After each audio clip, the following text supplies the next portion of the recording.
Merci, Madame la Présidente.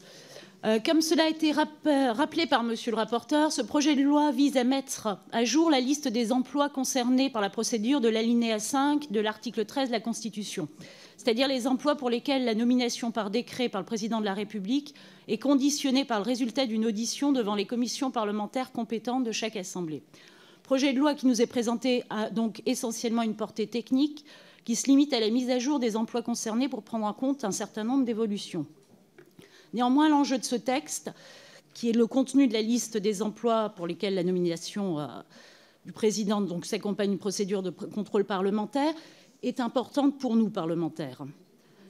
Il n'est pas anodin et mérite donc toute notre attention. Excusez-moi. Dans le texte tel que modifié par le Sénat, il y a deux aspects différents. Le premier, c'est l'adaptation de la liste des emplois concernés aux réformes en cours. Ça a été rappelé, c'est toute la partie du texte qui concerne la suppression d'un certain nombre d'emplois qui ne sont plus concernés, par exemple la SNCF ou la Française des Jeux.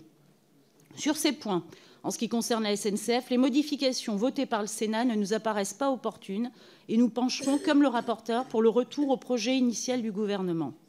Le deuxième aspect, c'est la question du périmètre des emplois qui sont concernés par la procédure. La question de fond étant de savoir quels sont les emplois qui, en raison, je cite, « en raison de leur importance pour la garantie des droits et libertés ou la vie économique et sociale de la nation », doivent faire l'objet d'un contrôle parlementaire. Par définition, l'appréciation de cette liste est en partie subjective et il revient à l'Assemblée de se prononcer sur cette question. Le Sénat propose ainsi d'inclure dans cette liste certains emplois, comme la présidence de la Commission d'accès aux documents administratifs, le CADA, ou alors la Direction générale de l'Office français de l'immigration et de l'intégration.